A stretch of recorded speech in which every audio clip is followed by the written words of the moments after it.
அனைவருக்கும் வணக்கம். வற்றாத செல்வத்தையும் நீங்காத மகிழ்ச்சியையும் தரும் அட்சய திருதியை இந்த ஆண்டு ஏப்ரல் 19ஆம் தேதி ஞாயிற்றுக்கிழமை வருகிறது.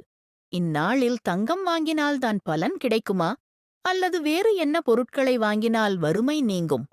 இதோ முழுமையான விவரங்கள். முதலில் 2026இன் முக்கிய நேரங்களை குறித்துக் கொள்ளுங்கள். திரிதியை திதி ஆரம்பம் ஏப்ரல் 19 காலை 10:49. திதி முடிவு ஏப்ரல் 20 காலை 7:27. பூஜை செய்ய உகந்த நேரம் ஏப்ரல் 19 காலை 10:49. முதல் மதியம் 12:20 வரை. தங்கம் வாங்க ஏப்ரல் 19 காலை 10:49 முதல் மறுநாள் அதிகாலை வரை தாராளமாக வாங்கலாம். அட்சய திருதியையின் முக்கியத்துவம். அட்சே என்றால் தேயாதது அல்லது அழியாதது என்று பொருள். இந்நாளில் செய்யும் நற்செயல்களும் முதலீடுகளும் பல மடங்கு பெருகும் என்பது நம்பிக்கை. புராண வரலாறு. சிவபெருமான் அன்னபூரணியிடம் பிச்சை பெற்று தனது பிரம்மஹத்தி தோஷம் நீங்கிய நாள். மகாலட்சுமி.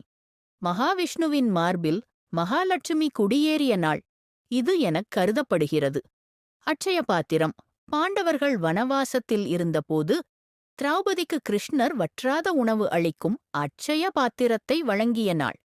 பரசுராமர் ஜெயந்தி. விஷ்ணுவின் 6வது அவதாரமான பரசுராமர் அவதரித்த தினம். இந்நாளில் செய்ய வேண்டியவை. தானம் செய்தல்.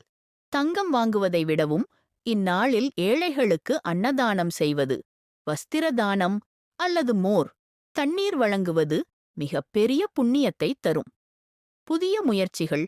புதிய தொழில் தொடங்குவது, கிரகப்பிரவேசம் செய்வது அல்லது சுப காரியங்களுக்கு திட்டமிட இது மிகச் சிறந்த நாள். வழிபாடு.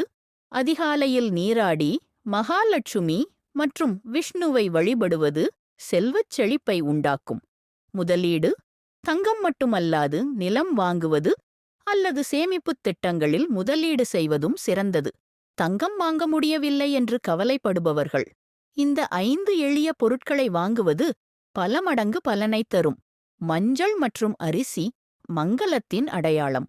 கல் உப்பு மகாலட்சுமியின் அம்சம், வீட்டில் வறுமையை விரட்டும். வெல்லம் இனிமையான வாழ்வைத் தரும். பச்சை கற்பூரம் நேர்மறை ஆற்றலை ஈர்க்கும். இவற்றை வாங்குவது தங்கம் வாங்குவதற்கு இணையான புண்ணியத்தைத் தரும். அட்சய திருதியை என்றாலே வாங்குவது மட்டும் அல்ல, கொடுப்பதும்தான். குறிப்பாக வெயில் காலமான சித்திரை மாதத்தில் வருவதால் மோர்தானம், பித்ருக்களின் ஆசி கிடைக்கும். தண்ணீர் தானம். தாகம் தீர்ப்பது பெரும் புண்ணியம். அன்னதானம். பசி ஆற உணவு வழங்குவது உங்கள் தலைமுறையையே காக்கும். இந்த அட்சய திருதியை உங்கள் வாழ்வில் சகல ஐஸ்வர்யங்களையும் கொண்டு வரட்டும். இந்த தகவல் உங்களுக்கு பயனுள்ளதாக இருந்தால் மற்றவர்களுக்கும் பகிருங்கள். அருள் தரும் இசை சேனலை சப்ஸ்கிரைப் பண்ணுங்க. நன்றி.